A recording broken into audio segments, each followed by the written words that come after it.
Hello friends, TNPSC group 4க்கான notification வந்துட்டு release பண்ணியிருக்காங்க.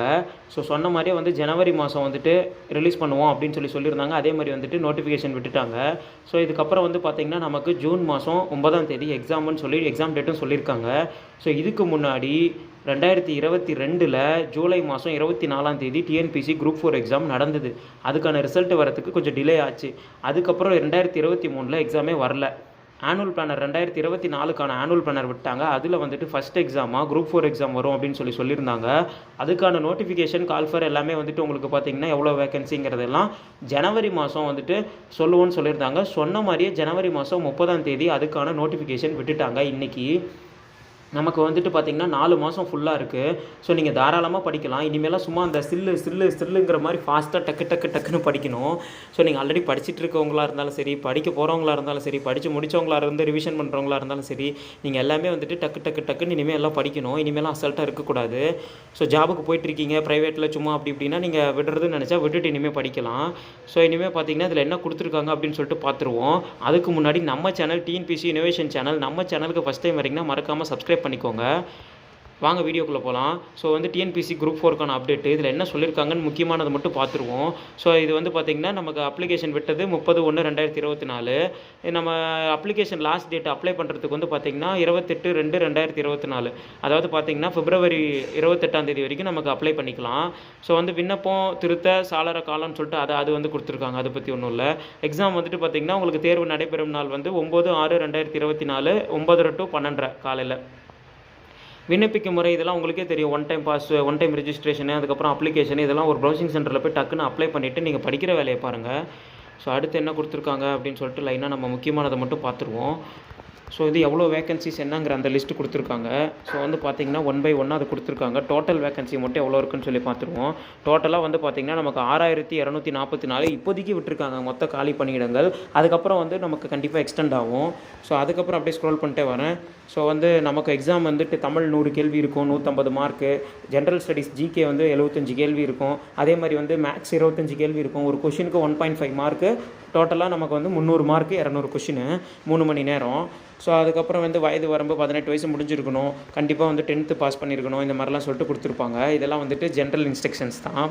வேறு முக்கியமான இன்ஸ்ட்ரக்ஷன்ஸ் என்னங்கிறதெல்லாம் மட்டும் பார்த்துருவோம். அப்படியே ஸ்க்ரோல் பண்ணால் என்ன போஸ்ட்டுக்கு என்ன அப்படிங்கிற மாதிரிலாம் கொடுத்துருக்காங்க. ஸோ வந்து நமக்கு என்ன தேவையோ அதை மட்டும் இதிலேருந்து நம்ம எடுத்துக்குவோம்.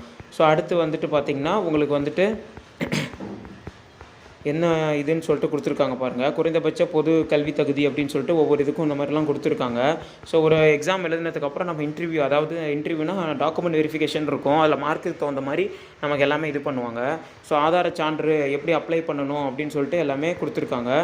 ஸோ இது வந்துட்டு நமக்கெல்லாம் வந்து அடிஷ்னல் தான். ஒரு சில டிபார்ட்மெண்ட்டுக்கு மட்டும் நமக்கு இந்த மாதிரி சர்டிஃபிகேட்ஸ் அந்த ஒரு சில இதெல்லாம் கேட்குறாங்கல்ல, அது லைசன்ஸு அது இதுன்னு சொல்லிட்டு எல்லாம் போட்டிருக்காங்க. ஸோ வந்துட்டு பார்த்திங்கன்னா இதுக்கான முடிவுகள் பற்றி முக்கியமாக கொடுத்துருக்காங்க பாருங்கள். தேர்வு முடிவுகள் வந்துட்டு அப்ராக்சிமேட்டாக ஜனவரி 2025 வெளியிடப்படும்னு சொல்கிறாங்க. கிட்டத்தட்ட ஒரு வருஷமானு சொல்லி யோசிக்காதீங்க. அது நம்ம கண்டிப்பாக வந்து எப்படி நம்ம 6 மாதம் கழிச்சு எக்ஸாம் எழுதுகிறோன்னா நம்ம அடுத்தடுத்து குரூப் 2 குரூப் 1 எழுதும் போது டக்குன்னு நமக்கு எல்லாம் வந்துடும். அதுக்கப்புறம் என்ன சொல்லியிருக்காங்கன்னு சொல்லிட்டு பார்ப்போம். இந்த ஃபார்முக்கான இதெல்லாம் நிறைய கொடுத்துருக்காங்க. இப்போ நீங்கள் பிஎஸ்டிஎம் தமிழ் வழி பயின்றிருக்கீங்க, அதுக்கப்புறமேட்டு விதவையாக இருக்கீங்க, அந்த மாதிரி இருக்கவங்க, அதுக்கப்புறமேட்டு இந்த இராணுவத்தினர், அவங்களுக்குலாம் வந்து ஃபார்ம் கொடுத்துருக்காங்க. அப்புறம் எப்படி அப்ளை பண்ணணும்னு சொல்லியிருக்காங்க பாருங்கள். அந்த வெப்சைட்டில் போய்ட்டு ஃபோட்டோ இந்த மாதிரி ஒயிட் பேக்ரவுண்ட் இருக்கணும், பேர் பின்னாடி வந்து அந்த நம்பர் இருக்கணும், அது டேட்டு. அதுக்கப்புறமேட்டு இந்த சென்டர்ஸ்லாம் எக்ஸாம் சென்டர்ஸ் எங்கெங்கே இருக்குன்னு சொல்லி ஒவ்வொரு ஊராக கொடுத்துருக்காங்க. உங்கள் ஊரில் எங்கெங்கே எக்ஸாம் சென்டர் இருக்குதுன்னு சொல்லிட்டு பாருங்கள். இப்போ சேலம், தருமபுரி, கடலூர், செங்கல்பட்டுனா எங்கெங்கே இருக்குது அப்படின்னு சொல்லி கொடுத்துருக்காங்க பாருங்கள். அதுக்கப்புறம் நம்ம அப்படியே ஸ்க்ரோல் பண்ணிட்டே வந்தோம் அப்படின்னா நமக்கு அதாவது பார்த்திங்கன்னா உங்களுக்கு தேர்வு கட்டணம் எவ்வளோ 100 ரூபா வரும். அதுக்கப்புறம் ஒன் டைம் ரெஜிஸ்ட்ரேஷன்னா அதுக்கு ஒரு 150 ரூபா வரும். அது பண்ணால் நம்ம ஒரு 5 வருஷத்துக்கு எக்ஸாம் எழுதலாம். அப்படியே ஸ்க்ரோல் பண்ணிட்டே வரேன். நம்ம எப்படி ஆன்லைனில் அப்ளிகேஷன் ஃபோட்டோ எல்லாமே இது பண்ணணும் அப்படின்னு சொல்லிட்டு எல்லாமே டீட்டெயிலாக கொடுத்துருக்காங்க.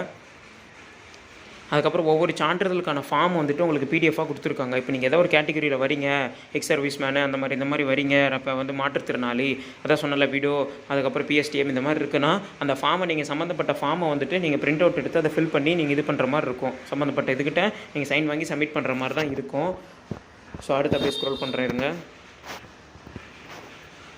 இப்போ அடுத்து கொடுத்துருக்காங்க பாருங்கள், தேர்வு கட்டணம் வந்துட்டு யார் யாருக்கெல்லாம் செலுத்த தேவையில்லை அப்படின்லாம் ஒரு சிலருக்கு சொல்லியிருக்காங்க பாருங்கள். இப்போ அதாவது பணியாற்றும் நபருக்கான சான்றிதழ் அவங்களாம் வந்துட்டு செலுத்த தேவையில்லை அந்த மாதிரிலாம் சொல்லி போட்டிருக்காங்க. ஆதார ஆவணங்கள், மாற்றுத்திறனாளினா அதுக்கு பாருங்கள் ஒரு ஃபார்ம் கொடுத்துருக்காங்க. ஸோ இது எல்லாமே ஜென்ரல் தான், அடிக்கடி அப்ளை பண்ணுறவங்க எக்ஸாம் எழுதுறவங்களுக்குலாம் நல்லா தெரிஞ்சிருக்கும். ஸோ முக்கியமானது என்னென்னா சிலபஸ்ஸு, அது நம்ம கீழே கொடுத்துருக்காங்க, அதையும் பார்த்துருக்கோம், லாஸ்ட்டாக கொடுத்துருக்காங்க. ஸோ அதுக்கப்புறமேட்டு அப்படியே ஸ்க்ரோல் பண்ணுறேன். நம்ம ஒவ்வொன்றும் வந்துட்டு என்னங்கிறத பார்த்துக்கணும். ஒவ்வொரு சான்றிதழுக்கும் ஈச் அண்ட் எவ்ரி ஒன்றுக்கும் தெளிவாக கொடுத்துருக்காங்க. நீங்கள் எதில் வரீங்களோ அதெல்லாம் படித்து பார்த்துக்கோங்க. தமிழ் வழியில் பயின்ற சான்றிதழ் இப்போ தான் வருது. சிலபஸை டக்குன்னு பார்த்துட்டு வந்துடுவோம். ஸோ சிலபஸ் வந்து பார்த்திங்கன்னா நமக்கு வந்துட்டு என்ன ஏது அப்படிங்கிறது இங்கே கொடுத்துருக்காங்க பாருங்கள். இலக்கணம், தமிழில் வந்து இலக்கணம், இலக்கியம், அதுக்கப்புறமேட்டு வந்து உங்களுக்கு தமிழ் அறிஞர்கள்னு சொல்லிட்டு லைனாக 3 இருக்கும். இலக்கணமில் மட்டும் வந்து பார்த்திங்கன்னா பாருங்கள் 1, 2, 3, 4ன்னு சொல்லிட்டு மொத்தம் 20 டாபிக் இருக்கும். ஸோ சிலபஸ் வைஸாக படிங்க, அதுதான் ரொம்பவே பெஸ்ட்டாக இருக்கும். ஸோ இலக்கணம் படிச்சுட்டு அதுக்கப்புறம் இலக்கியத்தில் வந்து என்னென்ன இருக்குன்னு சொல்லி அதையும் படித்து வச்சுக்கணும். அதுக்கப்புறமேட்டு தமிழ் அறிஞர்கள் மற்றும் தமிழ் தொண்டுன்னு சொல்லியிருக்கு. அதில் வந்து பார்த்திங்கன்னா இந்த லெசன்ஸ் மாதிரிலாம் வரும். பாரதியார், இப்போ பாரதிதாசன், கவிஞர், இவங்களை பற்றி தான் படிக்கிற மாதிரி இருக்கும். ஸோ தமிழை பொறுத்த வரைக்கும் நீங்கள் 6th-12th வரைக்கும் புது புக்கு படிக்கணும். அதுக்கப்புறம் கண்டிப்பாக வந்துட்டு நீங்கள் பழைய புக்கில் ஒரு 10th, 9th இந்த மாதிரி முக்கியமானது மட்டுமாவது படித்து வச்சுக்கணும். அது போக வந்துட்டு நமக்கு பார்த்திங்கன்னா சிலபஸ் வைஸ் ஒரு தடவை ரீட் பண்ணணும். புக் வைஸு, சிலபஸ் வைஸு அந்த மாதிரி சொல்லிட்டு நிறையா டைம், அதாவது நிறையா விதவிதமாக நம்ம எல்லாம் படித்து வச்சுக்கணும். அதுக்கப்புறமேட்டு நம்ம அப்படியே இதுக்குள்ளே போகலாம்.